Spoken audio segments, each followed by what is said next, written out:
Welcome to Chitraksha institute. आज से start हो रहा है अपना महारिविजन। आज से यानी 21 अप्रैल से।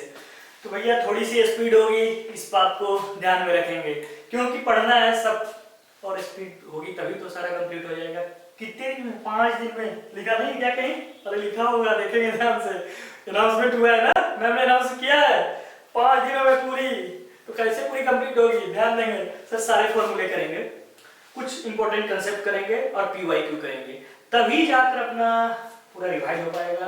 वही तो नीट 2023 में अच्छा कर जाना है भैया, ध्यान देंगे। तो रिवाइज की बात करेंगे ना, तो स्टार्ट करें। अरे हाँ, वन शॉट वीडियो है, स्पीड मेंटेन रहेगी तो थोड़ा सा फोकस में रहेंगे, पक्का ना? अरे हाँ, अब तो बोल दो, स्टार्ट कर लें, पक्का इधर ध्यान देंगे। Let's start. तो स्टार्ट है अपना पहला चैप्टर, कौन सा? Unit and measurement. भैया ध्यान देंगे, यूनिट क्या है? Measurement of any physical quantity involves comparison with a certain basic arbitrary chosen internationally accepted reference standard for unit. कोई रेफरेंस होगा, उस पे अपन बात कर रहे होंगे। तो यूनिट फंडामेंटल और डेराइव्ड होगी, पक्का सब। फंडामेंटल यानी बेसिक, उन्हीं से मिलके सारे आ रहे होंगे। तो जो सारे आ रहे होंगे उनको बोलेंगे डेराइव्ड यूनिट, और जिनसे मिलके आ रहे हैं उनको बोलेंगे फंडामेंटल। तो जरा ध्यान देंगे, इन दोनों को मिलाने के बाद सिस्टम ऑफ यूनिट बनती है, पक्का। जरा ध्यान देंगे, पहले कौन सी थी? पहले 3 सिस्टम थी। कौन कौन? सीजीएस, एपीएस, एमकेएस, और 3 सिस्टम थी। और मजे की बात यह है कि सर पहले 3 ही बेस यूनिट को यूज किया था इन्होंने। कौन कौन? जरा ध्यान देंगे सर। सेंटीग्राम सेकंड है ना, फुट पाउंड सेकंड है, मीटर केजी सेकंड। यानी एक्चुअली बात किया जाए सर लेंथ की, मास की और टाइम की, यही 3 हमारे बेस यूनिट थे। इन्हीं को यूज करके हमारे सिस्टम ऑफ यूनिट बनी थी, पक्का। अरे आगे तो फिर जैसे जैसे समय बढ़ा हमें नीड और बढ़ती गई, तो एसआई सिस्टम आया। उसमें कितने फंडामेंटल हैं? 7 हैं। अरे हाँ, 7 फंडामेंटल एसआई सिस्टम। जरा ध्यान देंगे इधर, एसआई सिस्टम में कितने? 7 बेस यूनिट। और 7 कौन कौन है? Length, mass, time, electric current, thermodynamic, temperature, amount of substance, luminous intensity. Length का भैया मीटर, मास का केजी, टाइम का सेकंड, अरे बोल दो, electric current ampere, thermodynamic temperature kelvin, amount of substance mole, luminous intensity candela. यानी सब बात की जाए इन्हीं से मिलकर सारे बनेंगे क्या? तो पूरे फिजिक्स में जो भी होंगे इन्हीं से मिलकर बनना है, यानी ये हमारे बेस हैं, फंडामेंटल हैं। अरे जैसे आप लोग बायो में पढ़ते हैं ना, सेल स्ट्रक्चर और बेसिक फंक्शनल यूनिट, पक्का। तो सब फॉर नीट की बात किया जाए, नीट के पॉइंट ऑफ व्यू से अगर देखा जाए तो यार, for NEET point of view मैंने लग रहा है छोड़ दिया है for NEET point of view से देखा जाए तो सर यूनिट से क्वेश्चन आते हैं, डायमेंशन से, डायमेंशनल फार्मूला से, dimensional equation analysis, application. Sir actual में देखा जाए तो यूनिट की बात कर रहे हैं क्या? डायमेंशन। कोई भी मान लीजिए ये हमारे 7 बेस हैं, यही इनपुट दे रहे होंगे, आउटपुट क्या आ रहा होगा? जो आउटपुट आ रहा होगा ना, उसको रिप्रेजेंट करने का अलग अलग तरीका है। जैसे मान लीजिए ये इनपुट लेके हमने रिप्रेजेंट किया एक फॉर्मूले टाइप में। जैसे मान लीजिए फोर्स है, पक्का। फोर्स को कैसे? मास इन्फ्लुएंस बाय टाइम स्क्वायर, यानी F बराबर mLT-2 हमने लिखा। एक्चुअल में ये क्या है सर? Dimensional formula. इसकी जो पावर होगी, इंडिविजुअल की जो पावर होगी उसको बोलेंगे डायमेंशन। सर मास की पावर कितनी है? सर 1, वही हमारा डायमेंशन हो गया। अब इनसे ये हमारा इनपुट था ना, इससे आउटपुट जो आ रहा है, इसे इनको हमने एक स्पेसिफिक नाम दे दिया, फोर्स को न्यूटन। अरे हाँ, उसके बाद आप डाइन भी बोलते हो सीजीएस में। तो ये अपन क्या है सर? यूनिट हो गई। बात समझे क्या? और भी कोई तरीका है क्या सर? इसको मास को केजी बोल देंगे, मीटर पर सेकंड स्क्वायर रिप्रेजेंट कर लिए। अब जरा ध्यान देंगे सर, इक्वेशन भी बन सकती है। इक्वेशन बनेगी, उसको उसका एनालिसिस अगर करते हैं सही है कि गलत है, प्रिंसिपल ऑफ होमोजेनिटी की बात करेंगे, जहां प्लस माइनस दिखा इक्वल कर देना है। तो अपन एप्लीकेशन में क्या सर? एप्लीकेशन में देख लेंगे, मान लीजिए किसी का फॉर्मूला हमें नहीं पता है, ठीक ना, फंडामेंटल पे गए, उसको तोड़ते गए, फंडामेंटल पे गए, रिप्रेजेंट करने का तरीका पता चल गया। अरे यही है, पक्का। जरा ध्यान देंगे तो क्वेश्चन देखते हैं इसकी। इंटरनेशनल सिस्टम ऑफ यूनिट की बात कर रहा है, फंडामेंटल को ही यूज करके बनना है। तो अगर the unit of thermal conductivity, दिमाग में आना चाहिए सर, थर्मल कंडक्टिविटी का फॉर्मूला किस में रिलेट होता है? पूरे फिजिक्स में दिमाग में दौड़ाइए sir, dq/dt k a d theta by dx। अरे हाँ या ना, dq/dt कौन सा? टाइम वाला, k a d theta by dx। Sir ये क्या क्या है, thermal conductivity, K equal to dq by dt क्या होता है, पावर, पावर को वाट में, अरे हाँ, ये इधर का dx लेंथ में मीटर, और इधर एरिया का मीटर स्क्वायर, डी थीटा नीचे मीन टेम्परेचर केल्विन में, पक्का। सर 1 मीटर इसका क्या कितना हुआ, वाट पर मीटर पर केल्विन, तो जरा देखिए वाट पर मीटर पर केल्विन, आंसर ये हो जाएगा पक्का ना। अब the directly force on insulator is directly proportional to the velocity, यानी सर Fd यानी damping force directly proportional to velocity है, तो ठीक है ना, डायरेक्टली प्रोपोर्शनल को हमने हटा दिया, तो Fd इक्वल टू कितना हो जाएगा सर, K into V, ये K हमें चाहिए, तो K इक्वल टू क्या सर, फोर्स बाय वेलोसिटी हो गया, फोर्स का mlt-2, वेलोसिटी को क्या बोलते हैं, लेंथ बाय टाइम यानी lt-1, इसका l कैंसिल हो गया, मास kg, इसका t-1 का बचा t-1 यानी kg पर सेकंड हो गया, kg पर सेकंड कौन सा है, vs हो जाएगी।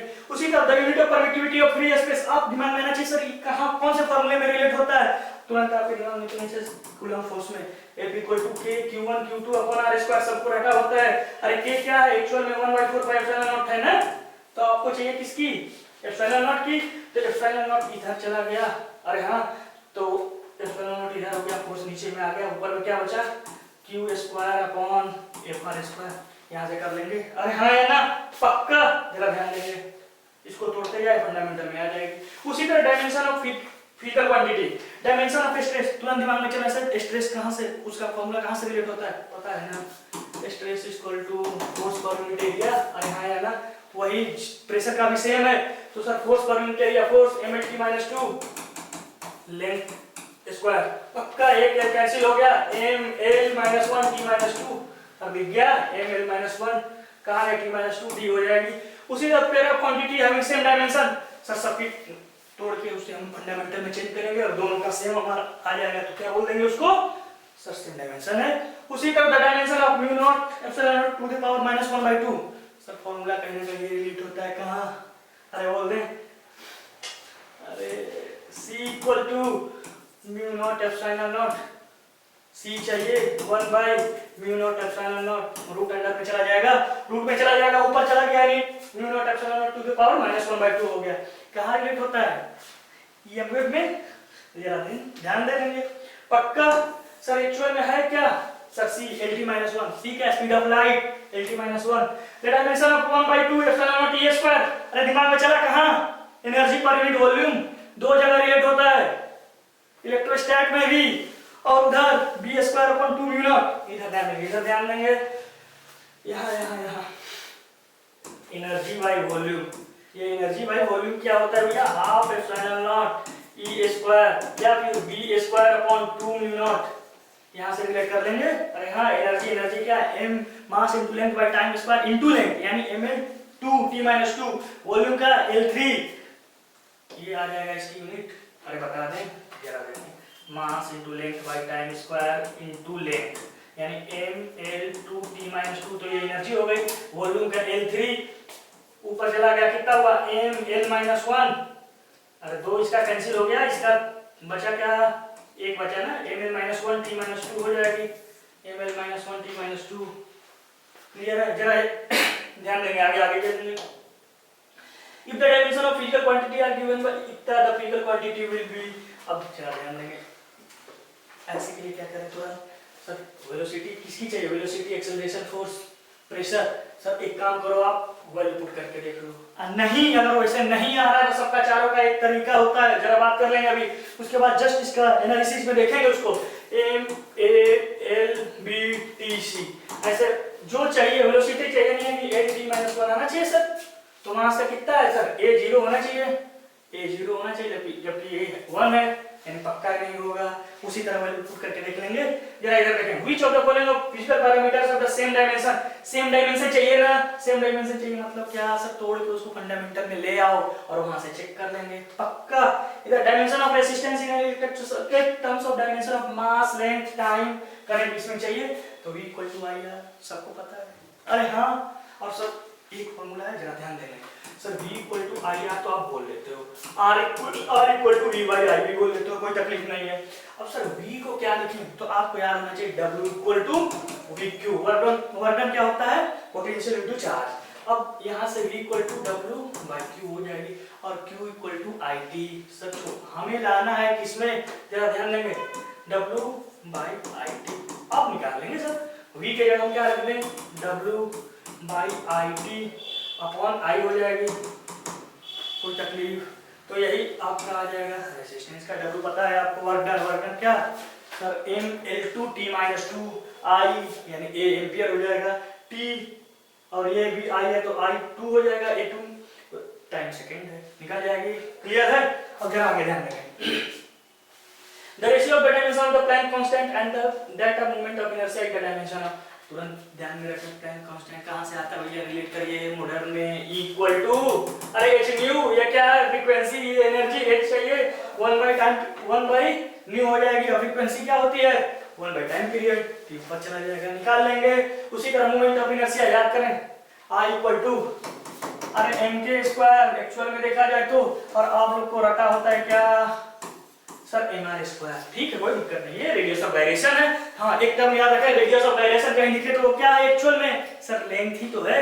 अरे हाँ I equal to mr square जब आप बोलते हो अलग अलग के लिए, अब ये रिंग के लिए है, डिस्क के लिए mr स्क्वायर बाई 2, स्फीयर के लिए लेंगे, सॉलिड के लिए 2/5, 2/3, किसके लिए हॉलो के लिए, जरा ध्यान देंगे। उसी तरह डायमेंशन ऑफ ये निकाल लेंगे, हाँ तो the dimension of universal gravitation constant दिमाग में चलना चाहिए, फॉर्मूला कहाँ से आता है sir m equal to gm1m2 by r square, वहां से g equal to fr square इधर कर देंगे, बाद में आ जाएगा नीचे में m1m2। क्लियर है? The dimension of Planck's constant equal to h mu which pair do not have equal dimension. अब चेक कर लेंगे एनर्जी का पता है, टॉर्क क्या, फोर्स इनटू परपेंडिकुलर डिस्टेंस।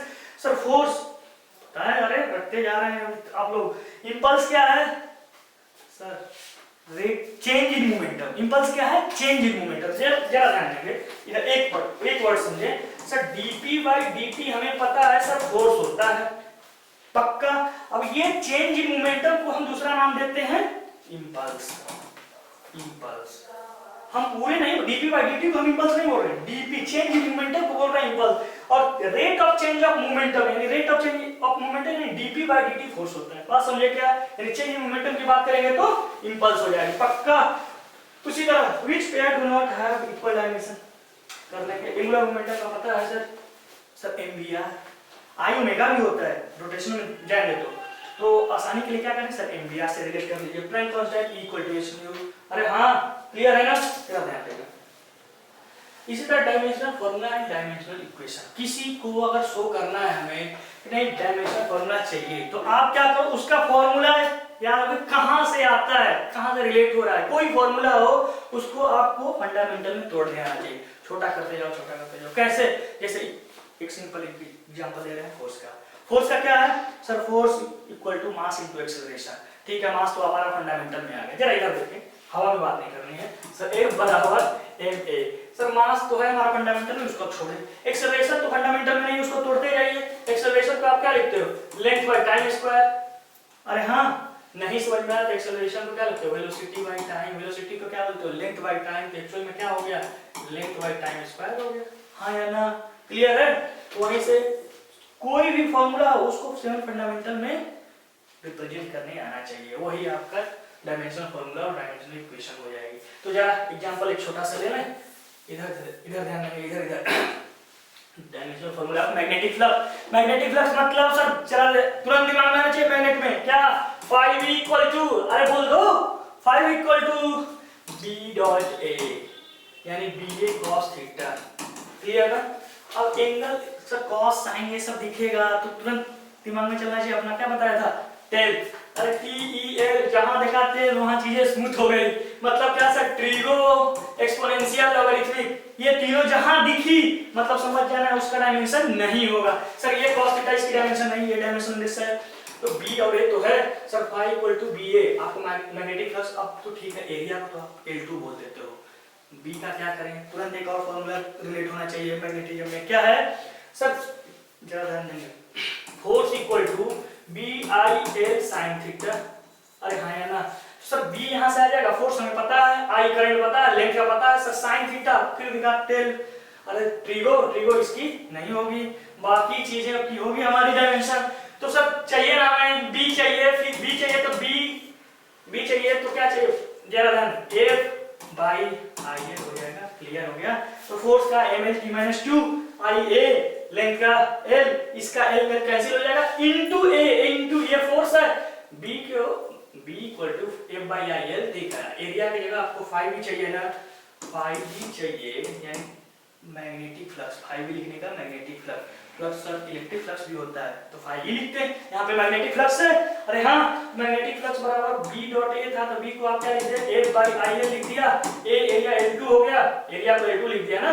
अब जरा देखिए, mass into length by time square by T minus two हो गया, आई यानी ए आई रहने दे, I into L, L2 L cancel हो गया क्या, तो M L2 T minus two A minus one, यही आएगा क्या, जरा ध्यान दें, M L2 T minus two A minus one, clear है।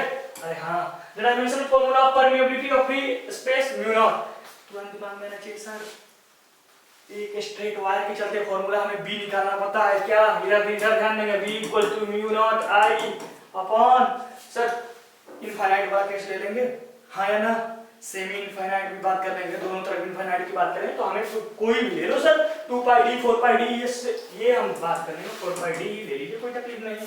तो यहाँ से क्या हो जाएगा, म्यू नॉट चाहिए सर 4 पाई, उसका कोई डायमेंशन नहीं होता है, mu naught equal to B into D upon I हो जाएगा। अरे हाँ, बी अभी निकाल चुके हैं, कैसे निकलेगा तरीका पता है, बी निकाल चुके हैं, उसमें डी क्या है, डिस्टेंस है मीटर में, आई क्या है, अरे एम्पियर करंट, एम्पियर ए, चीजें हमारी मल्टीप्लाई हो जाएंगी, म्यू नॉट आ जाएगा, क्लियर है ना। उसी तरह according to Newton the viscous force acting between liquid layers of area A and velocity gradient, अब कोई ग्रेडियंट टर्म जहां भी आता है उसको dx से डिवाइड, अब कभी पोटेंशियल ग्रेडियंट आएगा, कभी वेलोसिटी ग्रेडियंट आ जाएगा, कभी टेम्परेचर ग्रेडियंट आ जाएगा, जैसे आना होगा आ जाएगा, हमें कोई तकलीफ नहीं है।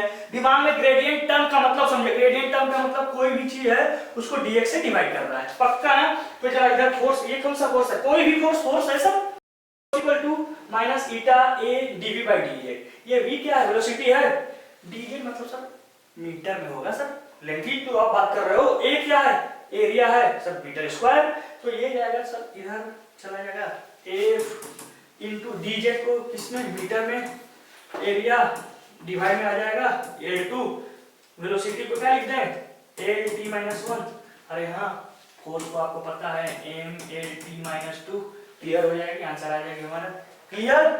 अरे हाँ, इधर जरा ध्यान देंगे, dimensional formula of self inductance, जरा ध्यान देंगे सर, सेल्फ इंडक्टेंस किस फार्मूले में आता है, ये दिमाग में आना चाहिए ना सर, फाई इक्वल टू, इधर ध्यान देंगे, phi equal to L I, अरे कौन सा magnetic flux, phi equal to L I, आपको पता है मैग्नेटिक फ्लक्स क्या आता है, बी डॉट ए, यानी B A cos theta, L I और टी टेल दिमाग में आया क्या, तो यहाँ पे cos थीटा भी आएगा तो उसकी डायमेंशन लेस होती है, यानी b अगर हमें चाहिए, और b का तुरंत आपको दिमाग में आना चाहिए क्या sir, b equal to sir mu naught I upon 2 pi d, वैसे भी निकाल सकते हैं, लेकिन अगर से force equal to B I L sine theta, दिमाग में चला क्या, यहाँ से b का फॉर्मूला आ जाएगा f बाई आई एल हो जाएगा, यहाँ पे पुट कर देंगे, ये सेल्फ इंडक्टेंस का आ जाएगा, बात समझ में आ रही है क्या, अरे हाँ, अरे नहीं तो रखते हैं ना, f by I L into A क्या है, एरिया यानी L2 इक्वल टू ये L कौन सा सेल्फ इंडक्टेंस है, और ये L मीटर में लेंथ है, तो ये L को ये आ जाएगा, ये बात समझ में आई क्या, अरे फोर्स का m L2 t minus to, length का आ जाएगा, कर ले m L2 t minus two हो जाएगा, इसका L और नीचे से आ जाएगा a माइनस टू हो जाएगा, बात समझ में क्या, m L2 t minus two a minus two, clear है, जरा ध्यान देंगे, L2 t minus two a minus two हो गया। उसी तरह dimensional formula of torque force into perpendicular distance, force का पता है, परपेंडिकुलर डिस्टेंस यानी मीटर में तो होगा सर, लेंथ L, उसी तरह CR यानी कि ये दिमाग में रखेंगे, जहां भी CR बोल दे, L बाई R बोल दे, ये सारी चीजें क्या होती है, टाइम के लिए, बात समझ में आ रहा। The dimensional formula of angular momentum, कहां से कैसे रिलेट करें sir, angular momentum L equal to mvr, किसी के दिमाग में भी आ रहा है सर, आई ओमेगा भी तो होता है, ठीक है, वो रोटेशन आई mr स्क्वायर ओमेगा, अरे हाँ बात समझ में आ रही है क्या, यहाँ से भी निकाल लेंगे, क्लियर, आगे जल्दी से जल्दी देखते जाएंगे। अब dimensional analysis and its application, काफी अच्छा टॉपिक है, इससे एक क्वेश्चन और काफी ढंग का आता है, ध्यान देंगे। If force acceleration time are treated as a fundamental physical quantities find the dimension of energy। तो देखें डायमेंशन ऑफ एनर्जी चाहिए ना, अगर फोर्स एक्सेलरेशन और टाइम को दिया है तो एक बात करें सर, मान लीजिए हमें नहीं पता है पावर कितना होगा, इससे सीखेंगे और ऐसे ढेर सारे क्वेश्चन होंगे उसमें यूज करना जानेंगे, ठीक है। तो सर फोर्स का, एक्सेलरेशन का और टाइम का, इन्हीं तीन का यूज करके, वैसे आपने सेवन फंडामेंटल को बोला है, कोई देता था तो आप उसको तोड़ के सेवन फंडामेंटल में यूज करते हैं। ये चाह रहा है क्या, फोर्स एक्सेलरेशन और टाइम को फंडामेंटल लेके उसके बाद चाह रहा है कि एनर्जी को रिप्रेजेंट आप करें, कैसे करेंगे। तो एनर्जी को आपको पता है, एनर्जी इक्वल टू क्या होता है सर, फोर्स इनटू डिस्प्लेसमेंट। तो एक बात करें फोर्स का, mL2t-2 इनटू सर ये फोर्स का ग्रेविटी mL2 इनटू L की यानी mL2t-2 हो गया, क्लियर है ना। अब चलिए आपको क्या इन तीनों को रिप्रेजेंट करना, यानी ये किसके बराबर होना चाहिए सर, फोर्स एक्सेलरेशन और टाइम के बराबर। पावर आपको नहीं पता है तो तरीका क्या है जरा ध्यान दें। मान लीजिए एक का पावर a है, एक्सेलरेशन का टाइम, एक्सेलरेशन का पावर b, टाइम का पावर c है, ऐसे कुछ है जो किसके बराबर होना चाहिए, mL2t-2 इन्हीं के बराबर होना चाहिए। अरे हाँ है ना, कभी कभी दे देगा सर यहाँ पे एनर्जी के बराबर क्या है, कभी लेंथ के बराबर दे देगा, टाइम के बराबर कोई ऐसा चीज देगा तो आपको पावर a b c ले लेना है, जिनसे रिलेट करके आपको आंसर लाने हैं। तो a b c इसको सॉल्व कैसे करें सर, फोर्स का आपको पता है, मास into length by time square, mL2 का पावर a हो जाएगा, अरे हाँ है ना। एक्सेलरेशन है ना, यानी L2 length by time square होता है, इसका पावर हो जाएगा b, टाइम का पावर c इक्वल टू कितना आना चाहिए, mL2 यही आना चाहिए, अरे हाँ है ना। इसको सॉल्व करें सर, मल्टीप्लाई में है तो जरा सेम पावर क्या हो जाएगी, ऐड हो जाएगी। तो m पावर a L2a, उसके बाद जरा ध्यान दें l का पावर b, t का पावर -2b, इसी तरह t का पावर c इक्वल टू कितना, mL2t-2। अब इनके पावर को इक्वेट कर दीजिए। अगर m का पावर a है, साथ में जरा ले लें, इसके साथ और कुछ है क्या, अरे इधर ध्यान देंगे, t का पावर c है, mL2t-2, तो m का पावर a हो गया, a किसमें है, यहाँ l का पावर a, साथ में l का पावर b है तो a प्लस b उसको लिखेंगे। t का पावर जरा ध्यान दें, t का पावर -2a -2b और प्लस c हो गया, यही इक्वेट कर लें। ये किसके बराबर है सर, एनर्जी के बराबर है, एनर्जी किसके, mL2t-2, यही है सर। इसका पावर 1 है तो a किसके बराबर हो जाएगा, 1। a प्लस b किसके बराबर हो जाएगा सर, इधर l का पावर जो होगा इधर कितना है 2, यानी a अगर 1 है तो b कितना हो जाएगा, 2 - 1 कितना हो जाएगा, 1। उसी तरह तीसरे को इसमें जरा पुट कर दें, -2a प्लस b, और यहाँ -2a -2b, जरा ध्यान दें, -2a -2b plus c equal to कितना है सर, इधर पावर -2 है, कर दिया -2, a का वैल्यू निकाल चुके हैं, b का वैल्यू निकाल चुके हैं, अरे हाँ है ना। a का वैल्यू कितना निकाला है, 1 -2 हो जाएगा, उसी तरह b का 1 रखा है तो -2 हो जाएगा, प्लस c इक्वल टू -2, इधर यही आएगा सर, इधर गया तो कितना होगा, -2 कैंसिल कर दीजिए ना, c इक्वल टू इधर गया तो 2 हो गया। पक्का बात समझ में आ रही है क्या, अरे हाँ। तो c की वैल्यू 2 आ गई, यानी a का वैल्यू 1, b का वैल्यू 1, c का वैल्यू 2 हो जाएगा, यानी f का पावर, a किसको माना था, f को, b किसको माना था, a को, एक्सेलरेशन को, टाइम को, c किसको माना था, यानी आपको हो जाएगा f a t का पावर 2, कहाँ गया f a t का पावर 2, c हो जाएगा आंसर, क्लियर है। वैसे ही इसमें पुट करके देख रहे हैं, जरा ध्यान दें सर, इसको किसको रिप्रेजेंट करना है, c यानी length by time, g universal gravitational constant कैसे आता है sir, F equal to g/m2/r², वहां से fr²/m² इक्वल टू क्या हो जाएगा g। उसी तरह अरे देख लें, हवा में नहीं, इधर देखें, c लेंथ बाय टाइम यानी 80-1, इसको कैसे sir, fr²/m² equal to g। इधर देखें F equal to k/q1q2/r², k क्या 1/4πε0, सर q बराबर है तो e² भी दे सकते हैं, तो जरा देखें F इक्वल टू 1/4πε0 q², यानी सर अगर चार्ज लेने e² अपॉन आर स्क्वायर, यही होगा। ये हम किसके बराबर हो जाएगा, एफ आर स्क्वायर के बराबर। एफ आपको पता है फोर्स mlt माइनस 2, ये आर स्क्वायर सर इसका लेंथ का स्क्वायर हो जाएगा।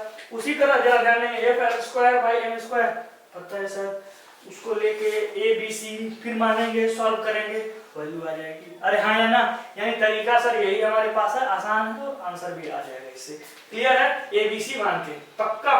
उसी तरह if the dimension of critical velocity, sir आप कर दीजिए ए बी सी मान के किसके बराबर चाहिए, आंसर आ जाएगा आपका। उसी तरह यहाँ पे एफ बी टी, अरे कर लेंगे अब। एक यहाँ क्वेश्चन जरा देखें, ये क्वेश्चन क्या बोलता है, अगर एक को दूसरे सिस्टम में बदलना है तो क्या करते हैं, अगर एक की न्यूमेरिकल वैल्यू दी है और उसका सिस्टम बताया कि इसमें हमें चाहिए, तो फिर क्या करते हैं, n1 u1 equal to n2 u2। Sir numerical value of 1 in unit 1, numerical value of 2 in unit 2। मान लीजिए सीजीएस को केस में बदलना है, तो सेंटीमीटर को मीटर में बदलना है, तो क्या करेंगे सर, एक काम करेंगे, सबसे बड़े वाले को तोड़ के छोटे वाले में लाएंगे, आसान वही है। तो बड़े वाले को तोड़ के छोटे में लाना मतलब मीटर को सर सेंटीमीटर में बदल लीजिए, और इधर सेंटीमीटर पहले से था ही, सेंटीमीटर सेंटीमीटर कैंसिल हो जाएगी, आ जाएगी आपको जो वैल्यू चाहिए आ जाएगी। क्लियर है, पक्का, ध्यान देंगे। उसके बाद एक टर्म आता है सर, इस टाइप के क्वेश्चन में क्या करें, इस टाइप के क्वेश्चन में ये दिमाग में रखना सर, ये प्रिंसिपल ऑफ होमोजेनिटी फॉलो करता है, जोड़ और घटा उसी को सकते हैं सर, प्लस माइनस उसी के साथ कर सकते हैं जो डायमेंशन जिनकी बराबर रहेंगे। जरा ध्यान देंगे सर, प्रिंसिपल ऑफ होमोजेनिटी पे थोड़ा सा फोकस करने क्या, प्रिंसिपल ऑफ होमोजेनिटी, होमोजेनिटी ये क्या बोलता है, जहां प्लस माइनस करें, सिंपल समझना है, जहां प्लस या माइनस है वहां पे इक्वल की साइन रखते हैं, बाकी सॉल्व कर लें आंसर आ जाएगा। बात कर लेंगे इससे, t प्लस दिखाना इक्वल टू सी कर दीजिए, तो जो t का होगा वो c का होगा। यहाँ पे v इक्वल टू 80 है, यानी बराबर में, तो सर a चाहिए तो v बाई टी हो जाएगी। क्लियर, तो उसी तरह यहाँ प्लस है तो इक्वल की साइन कर देंगे सर, 80 का जो होगा वो b बाई, सर यहाँ बराबर तो था ही सेकेंड का, b बाई सेकेंड हो जाएगा, वहां से a भी आ जाएगी। क्लियर है, कोई तकलीफ, a तो उधर से b वहां से भी आ जाएगी। यानी प्रिंसिपल ऑफ होमोजेनिटी वही बोलता है कि जहां प्लस माइनस देखो वहां बराबर का करके आंसर आ जाएगा। क्लियर, उसी तरह यहाँ पे इक्वल टू कर दें, p equal to a by v square, एक चाहिए तो p v स्क्वायर हो जाएगा। हाँ या ना, अरे हाँ, अब जरा देखें, which of the dimensional constant, अरे डायमेंशनल कांस्टेंट कहने का मतलब क्या सर, रिलेटिव डेंसिटी, सर एक का डेंसिटी किसके सर 4 डिग्री सेल्सियस पे, जिसका वाटर का है सर, दोनों कट जाएंगे, कैंसिल आउट हो जाएंगे ना, आपका वो ये क्या है सर कांस्टेंट। अब ग्रेविटेशनल कांस्टेंट जरा बात करें, which of the following is dimensional constant, ये नहीं बोल रहा है कि डायमेंशन लेस है, डायमेंशन लेस कहने का मतलब सर जिसका डायमेंशन नहीं हो, डायमेंशनल कांस्टेंट मतलब क्या हो सकता है उसकी वैल्यू सर, यहाँ रिलेटिव डेंसिटी की नहीं है कोई डायमेंशन लेस है, रिफ्रैक्टिव इंडेक्स ये भी डायमेंशन लेस है, पीजन्स रेशियो ये भी डायमेंशन लेस है, डायमेंशनल कांस्टेंट किसका है, यहाँ एक वर्ड के साथ खेलिए आपके, ये डायमेंशन लेस अगर नहीं बोला है, जरा ध्यान देंगे, डायमेंशन लेस अगर कहता तो अलग बात है, अलग बात है, हिंदी में समझ लेंगे, अलग बात है। और डायमेंशनल कांस्टेंट मतलब कुछ डायमेंशन होगा, ये कहने का मतलब है, बात समझे क्या, थोड़ा सा आपके वर्ड के साथ खेल गया है, इधर ध्यान देंगे, तुरंत तुरंत समझेंगे। टर्पेंटाइन और क्या क्वेश्चन भैया, यहाँ सर आर स्क्वायर माइनस है तो इक्वल कर लेंगे, अरे हाँ, उसी तरह यहाँ पे एक बात समझिए सर, एक्सपोनेंशियल फंक्शन जब आपने बात करी थी ना, अरे पीछे सॉल्व कर रहे थे, टी ई एल, तेल तेल यहाँ लिखा, करना क्या है सर, कुछ नहीं, स्मूथ हो गई चीज, यानी डायमेंशन लेस हो गई। टी क्या क्या रिप्रेजेंट करता है, ट्रिग्नोमेट्रिक, ट्रिग्नोमेट्रिक, ट्रिग्नोमेट्रिक फंक्शन। उसी तरह ई क्या है, exponential function, exponential function. L क्या है, लॉगरिथमिक फंक्शन।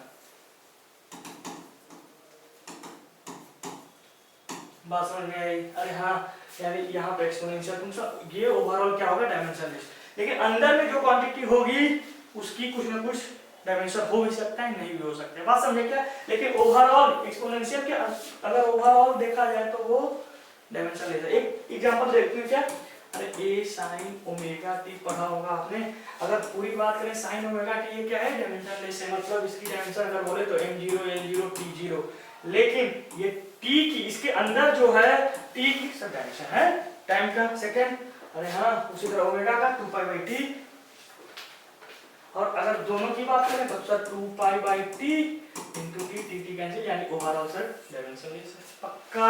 जरा इधर ध्यान देंगे, पी रिप्रेजेंट्स सर इसकी वैल्यू हमें चाहिए, निकाल सकते हैं क्या एबीसी करके, हाँ या ना, इधर जिसके बराबर चाहिए उत्तर कर लेंगे। क्लियर? उधर देखेंगे the frequency of vibration of a mass, तुरंत समझे क्या सर फ्रीक्वेंसी है ना, यानी 1 बाई टाइम पीरियड, यानी t माइनस 1 आना चाहिए यार। इसको सॉल्व करेंगे, अरे एक्स वाई आ जाएगा। क्लियर? समझे जो अपन पीछे क्वेश्चन किए हैं। सेम यहाँ रहेगा, प्रिंसिपल ऑफ होमोजेनिटी है, प्लस है, बराबर कर लें, ए भी आ जाएगा, बी भी आ जाएगी। क्लियर है? आगे जल्दी से देखेंगे। अब accuracy precision of instruments and errors in measurement, काफी इंपॉर्टेंट टॉपिक है, इससे क्वेश्चन आने के बहुत ज्यादा चांसेस रहते हैं। तो एरर एनालिसिस अलग टॉपिक और इंस्ट्रूमेंट अलग टॉपिक। पहले इंस्ट्रूमेंट पढ़ते हैं, फिर एरर एनालिसिस को देखते हैं। एरर एनालिसिस एनसीईआरटी में थोड़ी सी अच्छी दी है, तो थोड़ी सी एनसीईआरटी की पेज यहाँ पे चिपकाए गए होंगे, उसको अपन देख लेंगे पक्का ना, जरा ध्यान देंगे। इधर रखेंगे, इधर रखेंगे।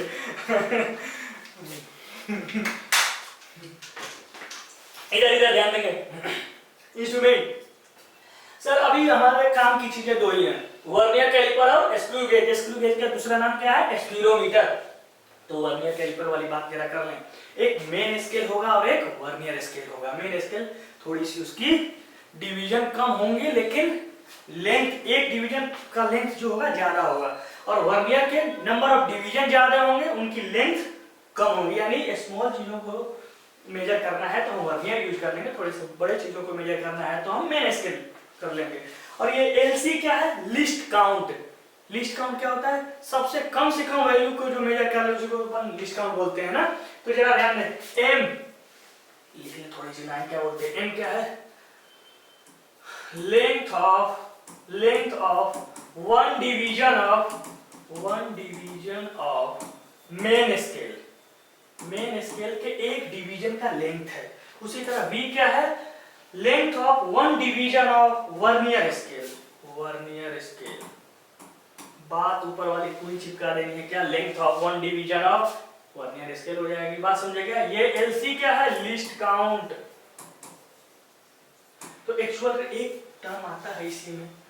अब वर्नियर की, अभी फिलहाल अपन वर्नियर की ही बात कर रहे हैं, ये एलसी स्क्रू गेज के लिए है, तो इस स्क्रू गेज की अभी बात नहीं कर रहे, और वर्नियर की बात कर रहे हैं। तो एक्चुअल रीडिंग क्या होती है? मान लीजिए किसी चीज को मेजर करना है, मेन स्केल से, ठीक है, आपने उसमें छोटी छोटी भी होंगी तो उसके वर्नियर से यूज करेंगे। अगर दोनों का यूज कर रहे हैं तो क्या sir? LC M minus B कर लिया। अब जरा देखिए, वर्नियर की बात आपने कर ली, ठीक है, और हम बात कर लेंगे स्क्रू गेज यानी स्क्लेरोमीटर की बात करेंगे। इसमें क्या सर्कुलर स्केल भी लगे होते हैं। तो जरा एक टर्म समझेंगे स्क्रू गेज और स्क्लेरोमीटर के लिए, इनके लिए लिस्ट काउंट अलग है। लिस्ट काउंट करने का मतलब सर पिच पे डिपेंड करता है sir. Pitch upon total number of divisions in circular scale. Pitch upon total number of division in circular scale. Sir circular scale होगी, अरे ऐसे होगी सर्कुलर स्केल, इनमें कितने डिवीजन होंगे उसकी बात कर रहा होगा। बात समझे क्या? ये टोटल नंबर ऑफ डिवीजन बात कर रहा होगा। और पिच, जरा पिच क्या है? एक नया टर्म आया ना लिस्ट काउंट के लिए, आप बोलते हो pitch upon total number of circular division. तो पिच के लिए मूवमेंट बाय स्क्रू। ये स्क्रू आप जो इसको ऐसे मूव करते हैं, कितना मूव किया, तो मूव कितना करेगा? डिस्टेंस में ही सर, कितना मूव किया upon number of rotation of screw, और यहाँ और लिख लें, और सर्कुलर स्केल। सर्कुलर स्केल कितना बार, नंबर ऑफ रोटेशन कितना बार किया, या फिर सर्कुलर स्केल कितना बार। अब जैसे मान लीजिए स्क्रू ऐसे आपने कर दे रहे, ठीक ना, कितनी बार आपने घुमाया यानी नंबर ऑफ रोटेशन, और मूवमेंट ऐसे घुमाने के बाद क्या है? नीचे जाएगी, कितनी दूरी गई। बात समझेगी? डिस्टेंस की बात करेंगे, उसी को अपन पिच बोलते हैं। पिच क्या है? मूवमेंट बाय स्क्रू, कितनी डिस्टेंस गई। उसके बाद अगर मान लीजिए 2 सेंटीमीटर क्या 10 बार घुमाने पे, तो इसकी पिच क्या हो जाएगी? 2/10 हो जाएगी। बात समझे क्या? अब इसी में एक आता है एक्चुअल रीडिंग। एक टर्म समझेंगे, एक्चुअल रीडिंग क्या है? मेजर करने का ही तो तरीका है सर। स्क्रू गेज और स्क्लेरोमीटर कैसे मेजर करते हैं? तो एक होता है मेन स्केल रीडिंग, एक होता है सर्कुलर स्केल रीडिंग, दूसरा क्या है? लिस्ट काउंट, तो आपने इसके लिए देखा ही, और जीरो करेक्शन। टर्म समझेंगे, जीरो करेक्शन बोले अलग टर्म है, जीरो एरर बोले अलग टर्म है। जीरो एरर बोल रहा है तो उसको जीरो करेक्शन में चेंज करने के लिए निगेटिव साइन लगाएं, क्योंकि जीरो एरर अगर माइनस में है तो जीरो करेक्शन प्लस में हो जाएगा, अगर जीरो एरर प्लस में है तो जीरो करेक्शन माइनस में हो जाएगा, तभी तो बोलते हैं zero correction equal to minus zero error. तो एक्चुअल रीडिंग चाहिए तो measured reading plus zero correction. Measured reading क्या होती है सर? मेन स्केल में जो रीडिंग आ रही है plus circular scale reading into list count, ये मेजर रीडिंग आ गई। अब प्लस माइनस जीरो करेक्शन, अब बोल सकते हैं यहाँ प्लस जीरो करेक्शन, अब यहाँ जीरो एरर प्लस माइनस, अगर हम यहाँ जीरो एरर लिखें तो प्लस माइनस लिखेंगे, जीरो करेक्शन तो सिर्फ प्लस करना है, क्योंकि जीरो एरर जो होगा negative of zero error equal to zero correction. बात समझ में आती है क्या? अरे हाँ, तो अपन क्वेश्चन में इसको देख लेंगे। अब जरा एरर एनालिसिस को देख लिया जाए, एनसीईआरटी में कुछ अच्छी चीजें दी हुई हैं, उसके जरा देखते हैं। Absolute error, relative error, percentage error, साथ में एक टर्म छोड़ दिया उसने, ट्रू वैल्यू बोल दे या मीन वैल्यू बोल दे, वो शुरुआत क्या है? मीन वैल्यू या ट्रू वैल्यू। उसके बाद आता है एब्सोल्यूट एरर, उसके बाद एब्सोल्यूट एरर का ही दूसरा पार्ट एक है छोटा सा, क्या? Mean absolute error. उसके बाद रिलेटिव एरर की बात करेगा, उसके बाद परसेंटेज एरर की बात करेगा। यानी एक्चुअल में देखा जाए तो चार टर्म है यहाँ पे। पहला कौन सा सर? ट्रू वैल्यू बोल दीजिए, उस ट्रू वैल्यू बोल दीजिए, या फिर और क्या बोल दे? Mean value, mean value. बात समझ में आ रही है? दूसरी, उसके बाद absolute error, absolute error, absolute error. उसके बाद एब्सोल्यूट एरर में एक फाइनल अगर बात करें तो मीन एब्सोल्यूट एरर, इसमें भी एक टर्म आएगा mean absolute error, mean absolute error. तीसरा बात कर रहे हैं क्या? Relative error. चौथा बात कर रहे होंगे चौथा बात करेंगे परसेंटेज एरर। सर इसको एक क्वेश्चन के थ्रू देखते हैं, समझेंगे, एक क्वेश्चन के थ्रू समझ। मान लीजिए यहाँ समझेंगे, चार टर्म है एनसीईआरटी में, ये पेज आप चाहें तो पढ़ सकते हैं, वरना हम तो अभी बता रहे हैं, समझेंगे। एक क्वेश्चन के थ्रू समझते हैं इसको। क्वेश्चन आपके एनसीईआरटी में दिया हुआ है sir, when we measure the period of oscillation of a simple pendulum, ठीक है, सिंपल पेंडुलम का हमें टाइम पीरियड चेक करना है कितना आ रहा है। तो मान लीजिए 5 बच्चे हैं हमारे पास, 2 3 4 5 बच्चे हैं। एक ने मेजर किया ABCDE दे दिया, ए ने मेजर किया 2.63, दूसरे ने मेजर किया B ने 2.56, 2.42 C, 2.7 D, और E जो मेजर किया 2.8, सब अलग अलग मेजर किए हैं। अब आपको एक चाहिए कि सर एक काम करो, ये बता दो ट्रू वैल्यू, यानी जो हमारा मीन वैल्यू होगा उसको अपन ट्रू वैल्यू बोल देते हैं।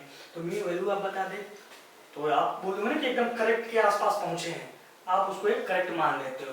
तो सर चाहिए हमें मीन वैल्यू यानी ट्रू वैल्यू हमें चाहिए, तो क्या नंबर ऑफ अटेम्प्ट कितने हैं? 5 हैं सर, 5 हैं। तो आप एक काम करेंगे सर, सबकी वैल्यू जोड़ दीजिए और आप मीन लेने के लिए क्या करते हैं? जितने नंबर ऑफ अटेम्प्ट हैं, तो यहाँ 5 हैं टोटल, सबकी वैल्यू ऐड किए, नंबर 5 से ये आपकी ट्रू वैल्यू आ गई 13.12/5, ये आपकी ट्रू वैल्यू बोल दिया, ये ट्रू वैल्यू, या इसी को बोल दिया मीन वैल्यू। बात समझे? यानी ट्रू वैल्यू या मीन वैल्यू। अब ये आपकी 2.62 मीन वैल्यू आ गई, क्लियर है? अब जरा दूसरी हमने बात करी थी क्या? एब्सोल्यूट एरर की, तो बात समझेंगे यार। अब जो ट्रू वैल्यू आई है 2.62, अब अलग अलग ने अलग अलग मेजर करा है, 5 बच्चों ने अलग अलग मेजर किया है।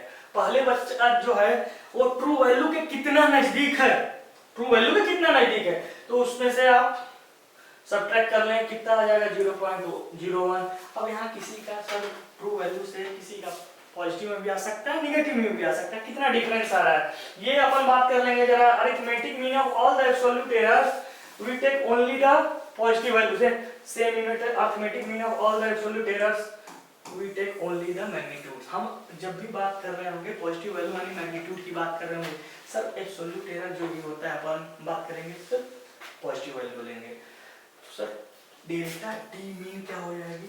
तो सबका अलग अलग आया, हम निगेटिव नहीं, हमें क्या है सिर्फ पॉजिटिव लेंगे, मैग्नीट्यूड की बात कर रहे हैं। वैसे भी गलतियां कभी घटती नहीं, गलतियां हमेशा जुड़ती हैं, ठीक ना? एरर ये दिमाग में रखना है कि एरर हमेशा जुड़ता है। तो बात समझेंगे यहाँ सर अलग अलग कितना भी वैल्यू से कितने डिफरेंस पे थे, यानी आप डेल्टा अगर बात करें delta T1, delta T2, delta T3 ऐसे 5 के लिए बात की तो अपन 5 से डिवाइड किए, क्यों? नंबर ऑफ अटेम्प्ट थे। ये आगे आपको क्या, अरे हाँ एब्सोल्यूट की बात कर रहे थे, जरा इधर देखेंगे। अब किसी को हमें रिप्रेजेंट करना है 2.62 प्लस माइनस 0.11, ये है क्या सर? ये तो आपको एब्सोल्यूट एरर था। अब एक होता है मीन एब्सोल्यूट एरर, हमने बात करी थी ना, इधर देखें, इधर देखें, मीन एब्सोल्यूट एरर की बात करी थी। एब्सोल्यूट एरर आपके ये हो गए एब्सोल्यूट एरर, ये क्या हो गए आपके mean absolute error, mean absolute error. अगर किसी वैल्यू को रिप्रेजेंट करना है उसकी गलती के साथ, तो आप क्या करते हो sir? True value plus minus ये 0.11 क्या है? मीन एब्सोल्यूट एरर है। इसी को बोलते हैं फाइनल एब्सोल्यूट एरर बोल सकते हैं आप, फाइनल एब्सोल्यूट एरर बोल दीजिए या मीन एब्सोल्यूट एरर बोलिए। सिर्फ आप एब्सोल्यूट एरर बोलेंगे यानी सर डिफरेंस वाली बात कर रहे हो आप। बात समझे क्या? तो दो हम ट्रू वैल्यू की बात किए, मीन एब्सोल्यूट एरर की बात किए। एब्सोल्यूट एरर आपने निकाला, उसको नंबर ऑफ अटेम्प्ट से डिवाइड कर दिया, तो आपको आ गया क्या? Mean absolute error. अब मीन एब्सोल्यूट एरर आने के बाद आप रिप्रेजेंट कर दिए कि हमारी जो ट्रू वैल्यू है plus minus mean absolute error. अब यहीं से रिलेटिव टर्म की बात करेंगे। रिलेटिव टर्म की जरा ध्यान देंगे। रिलेटिव एरर जब भी लिखेंगे तो देखें, यानी ये क्या था 2.62, अरे बोल दें 2.62 क्या था? ट्रू वैल्यू 0.1 क्या था? Mean absolute error. बात समझ में? Mean absolute error. तो जब भी किसी को रिप्रेजेंट करना होगा हमें, तो मीन रिलेटिव एरर क्या होता है? Mean absolute error upon true value. तो यहाँ एक क्वेश्चन इसका यूज कर ले। एक क्वेश्चन सर, ऐसे v को रिप्रेजेंट किया है, i को रिप्रेजेंट किया है और परसेंटेज एरर इन r मांग रहा है। ये हमारा रिलेटिव एरर था। ये क्या था? Relative error. और परसेंटेज एरर चाहिए तो क्या? रिलेटिव एरर इनटू 100 कर देंगे। रिलेटिव एरर इनटू 100, सिर्फ ये हमारा रिलेटिव एरर है, इनटू 100 कर देंगे तो हमारा परसेंटेज एरर आ जाएगा। तो बात समझेंगे, रेसिस्टेंस हमें चाहिए। v और i को बोला कि v में इतनी गलती है, i में इतनी गलती है, तो आपको रेसिस्टेंस में कितनी होगी? तो आपको तुरंत दिमाग में आना चाहिए क्या? मान क्या है? परसेंटेज एरर ना, यानी रिलेटिव एरर चाहिए, इनटू 100 कर लेंगे। रिलेटिव एरर निकालने का क्या तरीका है sir? Mean absolute error, mean absolute error upon में क्या? ट्रू वैल्यू या मीन वैल्यू? ट्रू वैल्यू बोल दीजिए या फिर मीन वैल्यू इनटू 100। और रिप्रेजेंट में ये जो होता है एक्चुअल में क्या होता है सर? मीन एब्सोल्यूट एरर ये तो होता है। अगर हम v की बात करें तो 5/100, आगे वाले ये क्या है सर? ट्रू वैल्यू या मीन वैल्यू। यहाँ ध्यान देंगे ट्रू वैल्यूज के लिए। तो अगर हम डेल्टा v हमें चाहिए, डेल्टा v, तो 5/100 कर दिए, इनटू 100 कर दें। क्यों सर? परसेंटेज एरर चाहिए, तो कितना? 5% हो गया। क्लियर है?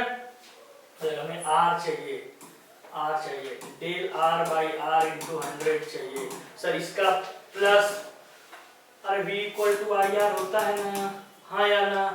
r equal to v by I. तो आप गलतियां हमें क्या बोली? जुड़ती है सर। इसकी भी गलती प्लस इसकी भी गलती जुड़ेगी। ये नहीं कि डिवाइड है तो डिवाइड कर देंगे, ऐसा कुछ नहीं होता है। कहीं भी डिवाइड मल्टीप्लाई कुछ भी है, आपको जोड़ना ही है। गलतियां हमेशा जुड़ेंगी। बात समझ में आ रही है? तो इसको क्या करें सर? इसकी मीन एब्सोल्यूट एरर 0.2 है, 0.2 बाई 10 इंटू 100। परसेंटेज एरर चाहिए सर, 10 से मल्टीप्लाई किया, ये 2% हो गया। टोटल कितना हुआ? 5% और प्लस 2% कितना हुआ? 7%। दोनों को जोड़े से 7% आ गया। The percentage error in v 5%, i में 2% है, टोटल जोड़े 7% आ गया। ऐसे लिखा है, लेकिन आपको दिमाग में चले सर होगा कैसे? ये नहीं कि आप सर डिवाइड किए तो ऐसा आ गया, ऐसा कुछ नहीं है। तरीका ऐसा होना चाहिए। बात समझिए क्या? अब जरा आगे बढ़ेंगे। उसी तरह रिलेटिव एरर चाहिए जेड में। आप क्या करोगे? जो पावर है आपने सर नीचे हो गया मल्टीप्लाई या डिवाइड होगा, तो कुछ भी हो, मल्टीप्लाई हो या डिवाइड हो, आपको क्या करना है? गलतियां जोड़नी है। पावर है ना, जरा देखें, a का पावर 4 है, इसको अगर हमें रिलेटिव एरर चाहिए तो क्या करेंगे? इसका power into del a by a, 4 del a by a। अब मान लीजिए a में 1% की गलती है, b में 2% की, c में 3% की, डी में 4% की गलती है, बात समझेंगे। ए में, बी में, अब चाहिए आपको जेड कोई रिप्रेजेंट कर रहा है ए बी सी डी, अब बोलेगा कि ए में जेड में टोटल गलती कितनी है, सर इसके परसेंटेज इनटू 4, इनके जो पावर है उनसे मल्टीप्लाई कर देंगे, तो 4 into 1 plus sir 1/3 into B में कितना है सर 2% प्लस सी में कितना है 3%, सी का पावर 1 है, 1 इंटू 3 प्लस में डी का पावर 3/2 है इंटू परसेंटेज कितना है 4%। सर हमने ये क्वेश्चन लिया है, ऐसा क्वेश्चन दिया नहीं है, ऐसे हमने मान लिया आपको समझाने के लिए, ठीक ना। ये सिर्फ ने पावर से मल्टीप्लाई करना होता है। अगर परसेंटेज एरर भी दिया है सबका इंडिविजुअल का, तो आप क्या करेंगे सर उनके पावर से मल्टीप्लाई करने। अच्छा एक चीज, अगर t = 2π√L/g है, समझेंगे, अगर बोल रहा है लेंथ में 1% का चेंज है और g acceleration due to gravity में 2% का, तो आप क्या करोगे 1/2 करोगे, नहीं सर इनका पावर, L का पावर कितना है 1/2, G का पावर कितना है 1/2, अब इनकी जो परसेंटेज होगी उसका पावर से मल्टीप्लाई करके जोड़ देना है। सर ये नहीं सोचना है कि सर G ऊपर जाएगा -1/2, सर माइनस में भी होगा तो उसको हम मैग्नीट्यूड की बात करते हैं, प्लस में ही बात करेंगे, ठीक ना। तो अगर मान लीजिए L में 1% का है तो 1 × 1/2, अगर ये ऊपर नहीं ले जाना है कहीं भी रहे प्लस में ही पावर में, तो सर G का मान लीजिए 2% है, 2 × 1/2 जो आना होगा। अरे बात समझे, हाँ या ना, क्लियर है। एरर यहीं पे खत्म होती है। अब बात करते हैं सिग्निफिकेंट फिगर की, जरा ध्यान दें, दूसरा टॉपिक है significant figure. Sir significant figure करने का मतलब किसी को रिप्रेजेंट करने का तरीका है कि सर उसमें क्या क्या ले सकते हैं, क्या क्या नहीं ले सकते हैं, जरा बात करेंगे। All the non zero digits are significant, जितने सारे, अरे 1 से 9 तक जितने 1 to 9 सारे सिग्निफिकेंट हैं, उनका महत्व है भैया। All the zeros between 2 non zero digit, अगर मान लीजिए 1 है और 2, सर 1 2 या 5 6 कुछ भी ले लें, अगर दो नॉन जीरो डिजिट है, नॉन जीरो डिजिट करेंगे मतलब जीरो नहीं है, तो 1 2 अगर ले, इनके बीच जितने जीरो सारे आएंगे सारे के सारे क्या होंगे सिग्निफिकेंट होंगे। If the number is less than 1, अगर मान लीजिए कोई नंबर है, no matter where the decimal, if the number is less than 1, the zero is on the right of the decimal point but to the left of, मतलब समझिए इतना ज्यादा परेशान होने की जरूरत नहीं। अगर मान लीजिए 0 पॉइंट कह दिया, इधर 0 0 0 2 3 0 कर दिया, बोलेगा अगर 1 से कम है यानी सर 0 पॉइंट समथिंग होगा। अब ये जो है ये 0, ये सिग्निफिकेंट नहीं है, लेकिन ये नंबर के बाद वाले जो है ना ये हमारे सिग्निफिकेंट है। बात समझे क्या? ये ध्यान देंगे, द टर्मिनल और trailing zero in a number without a decimal point are not significant. बिना डेसिमल के जो भी कोई नंबर रहेगा उसमें जो जीरो रहेंगे वो सिग्निफिकेंट नहीं है। मान लीजिए 1 2 3 मीटर है, अगर 1 2 3 डबल जीरो है, अगर इसमें एक और सेंटीमीटर मिलीमीटर में चेंज करते गए, जीरो बढ़ाते गए, सर क्या ये जीरो हमारे सिग्निफिकेंट होंगे? नहीं होंगे। दिमाग में चलना चाहिए सर, बिल्कुल नहीं होंगे। आगे बढ़ जाए, जरा इधर ध्यान देंगे। The trailing zero in a number with a decimal point are significant. अगर डेसिमल पॉइंट लगा है उसके बाद ट्रेलिंग जीरो जो है सिग्निफिकेंट है, अगर डेसिमल नहीं लगा है तो सिग्निफिकेंट नहीं है।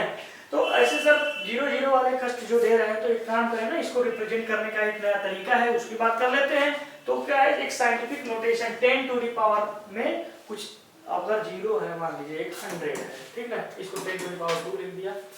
अगर मान लीजिए 1000 है, 10 टू द पावर 3 लिख दिया, और 1 × 10 to the power 3, 1 × 10 to the power 2, इसमें कितने हैं सर? सिग्निफिकेंट नंबर 1 है, इसमें भी 1 है।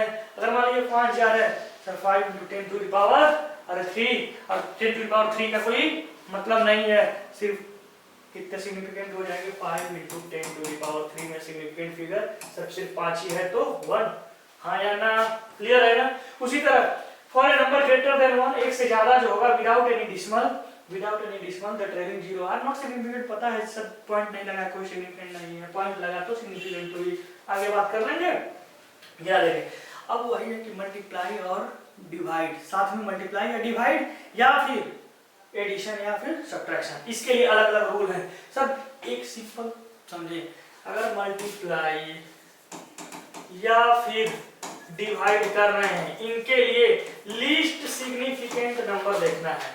लीस्ट सिग्निफिकेंट नंबर दिमाग में रखेंगे। अगर मान लीजिए कि 4.5 × 7 7.6398 है। जो आंसर में आएगा कितने डिजिट वाले आएंगे सर? लीस्ट सिग्निफिकेंट डिजिट वाले ही आंसर। सर इसमें 2 सिग्निफिकेंट डिजिट है ना, आंसर में ही 2 सिग्निफिकेंट डिजिट आएंगे। अब वही इसको अगर ऐड कर रहा है तो 4.5 प्लस 7.6398 होता, तो आंसर जो आएगा इनको ऐड करने के बाद उसमें कितने होंगे? तो सर इसमें सिग्निफिकेंट डिजिट नहीं देखने हैं, एडिशन और सब्ट्रैक्शन उसमें देखने कि पॉइंट के बाद कम से कम कितनी डिजिट है। कम से कम इसके पास 1 डिजिट है, इसके पास 4 है, तो जितना कम डिजिट होगा उतना ही आंसर में भी उतनी डिजिट पॉइंट के बाद आएंगे। बात समझे क्या? वही बोल रहा है कि एडिशन और subtraction the final result should retain as many decimal places as are there in the number with the least decimal places. जिसके पास कम डेसिमल प्लेस है वही आंसर में आएगा। बात समझेंगे? से जोड़ने के बाद बात समझे क्या? यहां देखिए मल्टीप्लिकेशन में क्या, लिस्ट सिग्निफिकेंट फिगर वाला आंसर में जाएगा। ये देखें लिस्ट सिग्निफिकेंट नहीं, इसमें नहीं देखना है, इसमें क्या देखना है? लिस्ट डेसिमल प्लेस, एडिशन और सब्ट्रैक्शन में। बात समझ में आ रही है? अरे हाँ, क्लियर है? तो अब rounding off certain uncertain digits, rounding off the uncertain digits rounding करनी है तो क्या जरा ध्यान देंगे। अगर सर ठीक है, एक दिमाग में चलना चाहिए एक कंसेप्ट की, सर 5 से ज्यादा है तो आप क्या करते हो? +1 ऐड कर देते हो। 5 से कम है छोड़ देते हो। सर एक में 5 अगर रहे तो, अगर मान लीजिए 5 से ज्यादा है, 5 ग्रेटर देन 5, कोई अगर डिजिट है मान लीजिए a ग्रेटर देन 5 है, तो आप क्या करते हो? सर +1 कर देते हो। a लेस देन 5 है, छोड़ देते हो, वैसे की वैसे डिजिट रहती है। अगर 5 हो तो, अगर 5 रहता है तब का स्टेप देखना होता है इवन या ओड है। अगर उससे पहले वाली डिजिट क्या है? अगर इवन है तो छोड़ दो, जैसे कहता है ऐसे। ओड है, ओड में ऐड +1, ओड में ऐड +1। बात समझेगा? ओड नंबर है कहने का मतलब क्या? अरे 1 3 5 7 9 ऐसे रहे तो +1 कर देना है। बात समझे? सर एग्जांपल देखते हैं उसके बाद बात करते हैं, जरा इधर ध्यान देंगे। अगर मान लीजिए 2.746 है, ठीक ना, इसको राउंडिंग ऑफ 3 सिग्निफिकेंट तक करना है। सर 3 सिग्निफिकेंट मतलब आंसर में 2.74 के आसपास आना चाहिए। अब ये 6 है ना सर, 5 से ज्यादा है, डायरेक्ट 1 जोड़ दीजिए। सर 2.75, कोई तकलीफ नहीं थी। अब जरा ध्यान देंगे, अब क्वेश्चन दिया दूसरा 2.743 है, वुड बी। अब 2.74 क्यों हो गया? सर ये 3 वाली सर 5 से कम है ना, कोई दिक्कत नहीं, इसको ऐसे छोड़ दिए, हटा दिए, बाकी 2.74 हो गया। क्लियर है? अब जरा एक और बात करें, अगर मान लीजिए 2.745 होता तो सर यहाँ 5 जगह 6 होता तो +1 कर देते, 4 होता तो फिर जैसे का तैसे 2.74 ही होता। दिक्कत आई तब जब 2.745 आया, 5 आया मतलब क्या? अब जाना यहाँ सर +1 करें या छोड़ दें, तो आपको ध्यान में रखना पड़ेगा ये जो इसके बाद ये वाली डिजिट है इवन है कि ओड है? क्या भैया इवन है? इवन है तो जैसे का तैसा छोड़ देंगे, यानी 2.74 आंसर में है। अरे हाँ या ना? Digit here the convention analyzing करना, आंसर 2.74 हो जाएगा। बात समझे? उसी तरह 2.735 को अगर राउंडिंग करनी है, सर 5 है, अब कष्ट आ गया, इवन ओड देखना पड़ेगा। उसके बाद वाली ये 3 जो है इवन है कि ओड है? सर ओड है, अब एक ऐड करना पड़ेगा, तो आंसर में क्या आ जाएगा? 3 में एक ऐड के 4 होगा, 2.74 आंसर में जाएगा। बात समझे क्या? अरे हाँ, यानी इवन ओड का चक्कर तभी रहेगा जब 5 रहेगा। 5 से ज्यादा है तो एक ऐड कर देना, 5 से कम है तो छोड़ दे रहे हैं। इवन ओड तब आ रहा है जब आप 5 है। बात समझे? Screw gauge and least count of 0.1 mm and there are 50 divisions in its circular scale. The pitch of the screw gauge. pitch चाहिए सर, pitch वाला फॉर्मूला दिमाग में रखिएगा। कब? सर pitch के 2 फॉर्मूले थे, एक जब दिया है लिस्ट काउंट दिया है तो सर आपको बात दिमाग था क्या? इधर देखें, LC लिस्ट काउंट का क्या फॉर्मूला था? Pitch upon total number of circular division, total number of circular division, यही तो था सर्कुलर डिवीजन। अब पिच इक्वल टू क्या हो जाएगा? LC into total number of division. LC कितना है? 0.1 इनटू, अरे 0.01 है, LC into number of circular division. LC कितना है? 0.01 into number of circular division कितना है? 50 बराबर कितना? 0.5 हो गई। अरे हाँ, एक्सपेरिमेंट वाला जरा हमने क्या बोला था? सर पावर को मल्टीप्लाई करना है और ऐड कर देना है बस। इसकी पावर कितना है? 2 है, 2 × 1 कितना हुआ? 2 + 1 ध्यान देंगे, 1/2 इंटू 2 कितना हुआ सर? 1/2 इंटू 2 कितना हुआ? अरे 1 प्लस में 1/3 इंटू 3 सर 1 3 इंटू 4 कितना हुआ? 3 इंटू 4 कितना? अरे 12 8 13 14 और 2 16% हो गया। इधर जरा ध्यान देंगे, main scale of vernier callipers has n division per centimetre. यही बस लाइन समझ में आनी चाहिए। आपको पता है क्या? इधर ध्यान देंगे जरा सा, अरे हाँ जरा सा ध्यान देंगे n डिवीजन पर सेंटीमीटर। हमने बोला था लीस्ट काउंट का फॉर्मूला क्या बोला था? n माइनस v बोला था। n माइनस v करने के बाद n क्या था? एक डिवीजन का लेंथ था, किसके? मेन स्केल के। और यहाँ के n डिवीजन कितने? 1 सेंटीमीटर। 1 सेंटीमीटर में n डिवीजन, तो एक डिवीजन की लेंथ कितनी है? इधर जरा ध्यान दें, n डिवीजन की लेंथ है 1 सेंटीमीटर, तो एक डिवीजन की लेंथ कितनी हो जाएगी सर? 1/n centimetre. बात समझे क्या? 1/n सेंटीमीटर हो जाएगी। अब आपको least count n minus v चाहिए, और कौन साइड कौन कौन कर रहा है? n divisions of vernier scale, यानी n v equal to n minus 1 main scale, n minus 1 into m। यही तो बात है sir. v equal to n minus 1 upon n into m हो जाएगा। क्लियर है? अब v आपको आ गया, m दिया है, तो LC equal to sir n minus v। m कितना है? अरे m है सर, m है। v की जगह क्या रख दें? n minus 1 upon n into m। जरा बात कर लेंगे, इधर गया nm माइनस nm, ये माइनस माइनस प्लस 1 अपॉन में n। यही होगा सर। nm कैंसिल हो गया, 1/n हो गया, 1/n, ये प्लस 1 यहाँ प्लस m होगा। बात समझेंगे, तो m/n हो गया। क्लियर ना? मल्टीप्लाई किए यहाँ लेके m मल्टीप्लाई nm हो गया, फिर m minus 1 minus minus plus हो गया, प्लस m हो गया, m/n। m की वैल्यू आपको पता है क्या? अरे m 1 डिवीजन का एक्चुअल में m क्या था? एक डिवीजन की लेंथ थी। एक डिवीजन की लेंथ कितनी है? 1/n। तो जरा m/n की जगह क्या रख दें? 1/n कितना? 1/n square. अरे हाँ यार ना, 1/n स्क्वायर कहाँ गया? देखते हैं भैया, आपको हो जाएगा क्या? Least count of the vernier calliper. बात समझे क्या? अब आगे बढ़ जाए, जल्दी से जल्दी समझेंगे, ध्यान देंगे। A student measure the diameter of small ball, जरा ध्यान देंगे। Using A screw gauge of list count दिया है आपको 0.001 सेंटीमीटर। मेन स्केल रीडिंग है 5 mm। Zero of circular scale reading on side with 25 divisions above the reference level. If screw gauge zero error दिया है, हमने बोला था और ध्यान से, जीरो एरर अगर दिया है, जीरो करेक्शन चाहिए, तो सब निगेटिव दिया है, तो minus of zero error equal to zero correction. तो यहाँ पहले आप जीरो करेक्शन बता दें। जीरो करेक्शन कितना हो जाएगा? अरे बोलते हैं माइनस ऑफ जीरो एरर, यही होगा। माइनस माइनस है, माइनस माइनस प्लस हो जाएगा, 0.004 सेंटीमीटर इतना है। मेजर रीडिंग निकालने आता था कितना? अरे MSR plus CSR into LC, ये हमारा मेजर्ड रीडिंग था, प्लस में जीरो करेक्शन, यही था हमारा फॉर्मूला।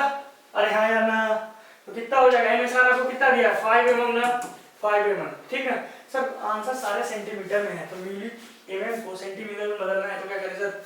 0.5 कर दें, 0.5 सेंटीमीटर। बात समझे क्या? अब एक और, MSR प्लस में CSR इंटू LC। CSR मतलब circular scale reading. Circular scale reading कितनी है?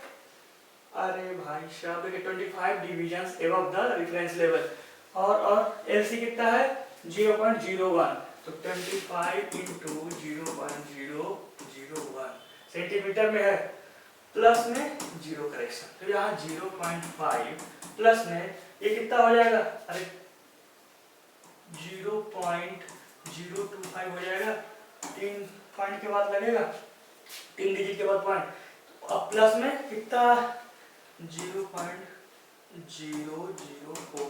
ये जीरो करेक्शन जो आपने निकाला है कितना हुआ? अरे यहाँ जोड़ते जाएं, 0.5 तो है ही, यहाँ देखें 2 हो जाएगा, 5 2 9 हो जाएगी, कितना? सेंटीमीटर में। क्लियर है? आंसर भी हो जाएगी। ये एक्सपेरिमेंट 4 सर देखना है और जोड़ना है, पावर में मल्टीप्लाई करना है सर। इसका 3 इंटू 1, 2 इंटू 2, सी का कितना है? 3, 1 इंटू 3, और डी का कितना है? 4। यही तो दिया है, जोड़ देंगे, जो आना होगा आ जाएगा, कोई तकलीफ नहीं है। आगे बढ़ जाए। इधर करा ध्यान नहीं। स्टूडेंट मेजर्स किसमें चाहिए, the distance travelled free fall फलाना ढिमकाना दिया हुआ है, आपको चाहिए क्या जल्दी से देखेंगे। If the maximum percentage error in measurement of the distance, distance में और टाइम में, डिस्टेंस में दिया ई1, टाइम में दिया ई2, percentage error in estimation of g चाहिए, आपको तुरंत याद आना चाहिए। क्या सर जी वाली बात, क्या अरे आप t equal to 2 pi root L by g से देख सकते हैं, लेकिन आपको ये नहीं बोल रहा है कि सर टाइम पीरियड वहाँ का, तो s equal to U T plus half A T square यहाँ से भी देख सकते हैं, कोई दिक्कत नहीं है। तो आपको अगर सिंपल जाना है तो कितना सर टी वाला अगर बात देखना चाहेंगे तो क्या t equal to 2 pi root L by G, length में कितना है सर 1/2, जी में कितना है सर, अब माइनस करें कि प्लस, तुरंत दिमाग में हमने क्या बोला था प्लस ही करना है, प्लस ही करना है ना। तो लेंथ की जरा बात करेंगे, कहाँ गया लेंथ की e1 है ना, e1 के लिए क्या करें सर e1 माइनस 2e2 करेंगे प्लस 2e2 होगा सर, गलतियां हमेशा जुड़ती हैं, क्लियर है। उसी तरह रेडियस किसमें चाहिए, वॉल्यूम में 4/3 पाई आर क्यूब, तो पावर 3 आ गया, 3 से रेडियस में दिया है ना 2, कितना हुआ 3 × 2, क्लियर। उसी तरह डेंसिटी में चाहिए किसका maximum error in measurement, density mass by volume होता है, दिया किसका है सर मास और लेंथ का दिया, लेंथ का वॉल्यूम में चेंज करते एल क्यूब हो जाएगा, यानी एल का पावर 3 हो जाएगी 3, तो देखते हैं मास में 3 दिया है प्लस एल का 3 × 2 हो जाएगा, आंसर आ जाएगा, क्लियर। उसी तरह काइनेटिक एनर्जी हाफ mv² किसमें दिया है